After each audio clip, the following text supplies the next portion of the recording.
खास मैकेनिज्म के तहत आपस में जुड़ते हैं, जुड़कर एक ग्रुप बनाते हैं, उसे हम कहते हैं टिश्यू। लेकिन जब वही टिश्यूज बहुत सारे जिनका फंक्शन डिफरेंट हो, more than one type of tissues having related function are combined together to make a unit called organ, यानी बहुत सारे टिश्यूज जिनका फंक्शन डिफरेंट है और वो आपस में असेंबलेज होते हैं, यूनाइट होते हैं और एक यूनिट बनाते हैं, उस यूनिट को हम कहते हैं ऑर्गन। फॉर एग्जाम्पल स्टोमक एक ऑर्गन है जिसका मेन फंक्शन है फूड डाइजेस्ट करना। इसमें यूजफुल सब्सटेंसेस, यूजफुल बायोमोलिक्यूल्स को अलग करना और जो वेस्ट प्रोडक्ट होती है उसको अलग करना। जब फूड डाइजेशन के लिए एक स्टोमक एक ऑर्गन है, स्पेशलाइज्ड है, इसमें बहुत सारे टिश्यूज हैं जो एग्जिस्ट करते हैं। एक एपिथेलियल टिश्यू है हमारे पास जिसे हम ग्लैंडुलर टिश्यू भी कहते हैं, जो गैस्ट्रिक जूस सिक्रेट करता है। उस गैस्ट्रिक जूस के अंदर HCl होता है और एंजाइम एक पेप्सन होता है और म्यूकस होता है। इन HCl का फंक्शन खुराक के अंदर माइक्रो ऑर्गेनिज्म को मारना और पेप्सिनोजन को पेप्सन में कन्वर्ट करना। पेप्सन का फंक्शन है प्रोटीन को डाइजेस्ट करना। जो म्यूकस है वो खुराक के अंदर मिक्सअप होकर खुराक को एक बहुत ही पतला कर देता है, शोरबे की तरह ग्रेवी से बना देता है म्यूकस। तो ये म्यूकस या HCl पेप्सिन ये सब सिक्रेट हो रहे हैं मैदे के वाल के अंदर, जो ग्लैंडुलर टिश्यू है वहाँ से सिक्रेट हो रहे हैं।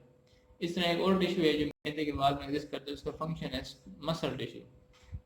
जब गैस्ट्रिक जूस क्रिएट होगा एपिथेलियल टिश्यू से, तो मसल टिश्यू जो है ये कॉन्टैक्ट रिलैक्स होगा, मैदे के जो वाल्स हैं वो सिकुड़ेंगी और फैलेंगी और ये बहुत हेल्पफुल होती हैं। जो गैस्ट्रिक जूस क्रिएट हुआ है उस गैस्ट्रिक जूस को खुराक के साथ मिक्सअप करने में ये मस्कुलर टिश्यू की जो मूवमेंट है ये बहुत हेल्पफुल होती है। ये है एक ऑर्गन। इसी तरह हमारा जो हार्ट है वो भी एक ऑर्गन है, किडनी है वो भी एक ऑर्गन है।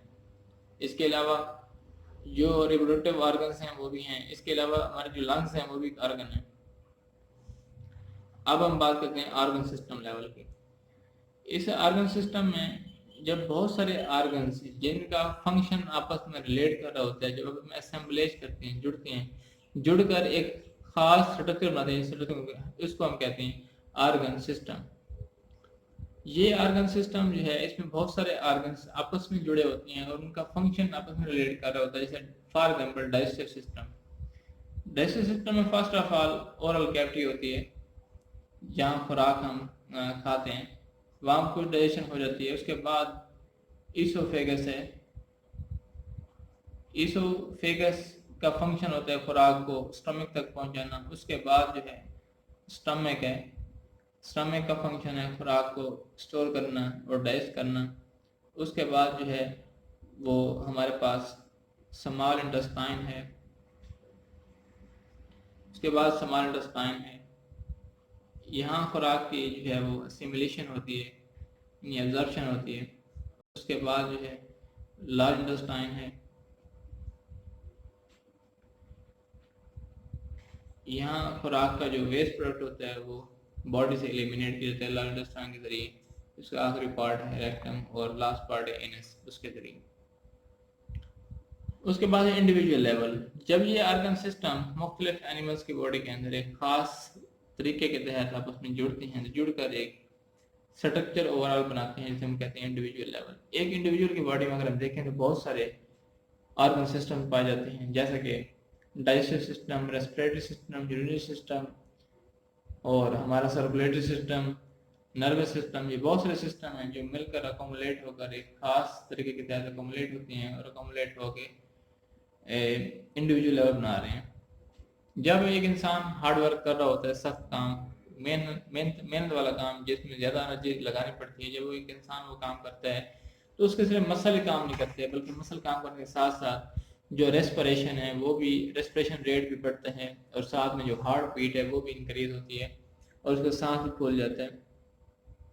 तो तमाम ऑर्गन सिस्टम आपस में रिलेट कर होते हैं कि जब एक पूरा इंडिविजुअल फंक्शन परफॉर्म करता है तो उसके तमाम ऑर्गन सिस्टम भी आपस में एक उस फंक्शन के अंदर, जो फंक्शन एक इंडिविजुअल परफॉर्म कर रहा है उस फंक्शन में वो उसके ऑर्गन सिस्टम रिलेट कर होते हैं आपस में। तो इसी तरह अगला लेवल हमारा है पॉपुलेशन लेवल।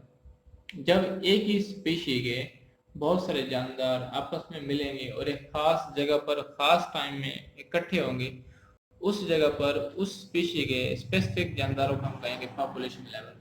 करीब मैंने किया group of individuals of same species के इंडिविजुअल का ग्रुप होगा लिविंग एट स्पेसिफिक प्लेस, खास जगह पर लोकेट होंगे और वे स्पेसिफिक टाइम और खास ही वक्त में खास जगह पर एक सेम स्पीशी का जो ग्रुप अगर इकट्ठा होगा, इस ग्रुप को हम कहेंगे population level. Number of biology students in class, तो क्लास के अंदर एक खास वक्त में जो बायोलॉजी के स्टूडेंट इकट्ठे होते हैं और वो सब स्टूडेंट सेम है, उनका सब्जेक्ट सेम है, बायोलॉजी स्टूडेंट है, तो उसको हम बोलेंगे पॉपुलेशन। कम्युनिटी है, कम्युनिटी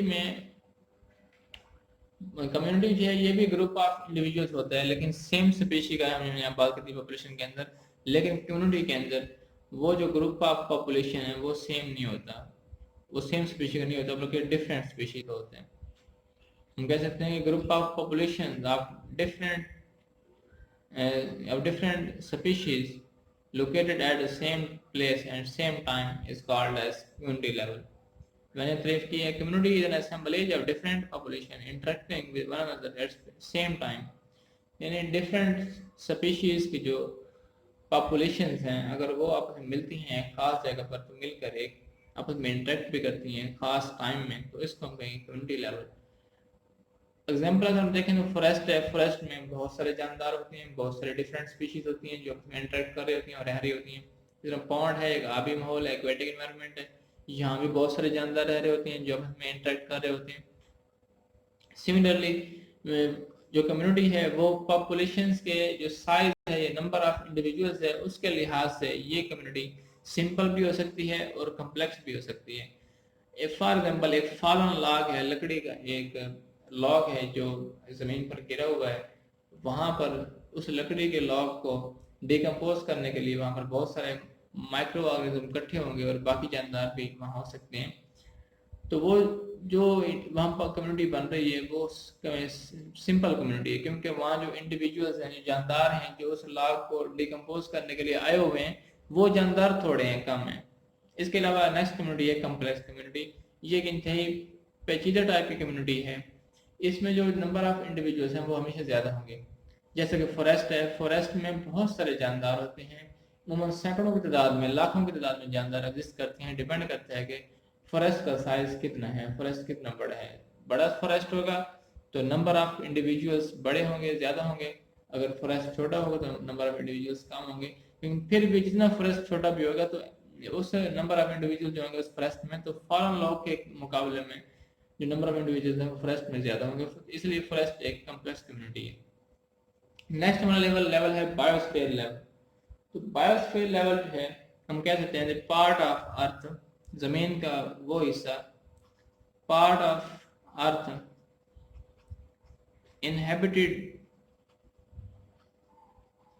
inhabited by a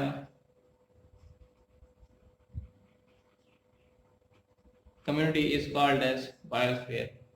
यानी किसी खास कम्युनिटी ने अगर जमीन का कोई खास इलाका घेर रखा है तो वो खास इलाका कहलाएगा बायोस्फीयर। बायोस्फीयर डिफरेंट टाइप्स के होते हैं जो अगली क्लासेस में एक्सप्लेन किए गए हैं। नेक्स्ट लेवल हमारा है इकोसिस्टम। इकोसिस्टम एक ऐसा एरिया होता है जिसको तमाम बायोस्फीयर्स जब मिलते हैं तो मिलकर इकोसिस्टम बनाते हैं। इकोसिस्टम में लिविंग ऑर्गेनिज्म जो होते हैं, लिविंग ऑर्गेनिजम्स इंटरैक्ट करते हैं विद नॉन लिविंग ऑर्गेनिजम्स के। तो इकोसिस्टम उस एरिया को कहेंगे हम जिस एरिया में living organism non living organisms के से इंटरेक्ट कर रहे हैं और आपस में फूड और शेल्टर के लिए आपस में इंटरेक्ट कर रहे हैं, आपस में कम्युनिकेट कर रहे हो या कुछ भी आपस में वो कर रहे हो, तो वो उसको हम बोलेंगे इकोसिस्टम। इकोसिस्टम लास्ट लेवल है ऑर्गेनाइजेशन का। इसमें करोड़ों जानदार होंगे इकोसिस्टम के अंदर, लेकिन इंडिविजुअल लेवल के अंदर बहुत कम जानदार होंगे और पॉपुलेशन लेवल के अंदर ज़्यादा जानदार होंगे। कम्युनिटी लेवल के अंदर और ज़्यादा जानदार होंगे बायोस्फीयर में और जानदार होंगे। मैक्सिमम जो जानदार होंगे वो इकोसिस्टम के अंदर एग्जिस्ट करते होंगे। ये था हमारा आज का लेक्चर, ऑर्गेनाइजेशन का जो एंड होता है। उम्मीद है आपको समझ आ गई होगी। अगर कोई भी सवाल समझ ना आया हो, किसी भी किस्म की कंफ्यूजन हो, तो आप कमेंट सेक्शन में ज़रूर पूछ सकते हैं। अगर आपको हमारी वीडियो पसंद आई हो तो हमारे चैनल को लाइक सब्सक्राइब करना मत भूलिएगा, और इंशाअल्लाह नेक्स्ट वीडियो के साथ हाजिर होंगे। तब तक के लिए अल्लाह हाफिज़, जज़ाकल्लाह।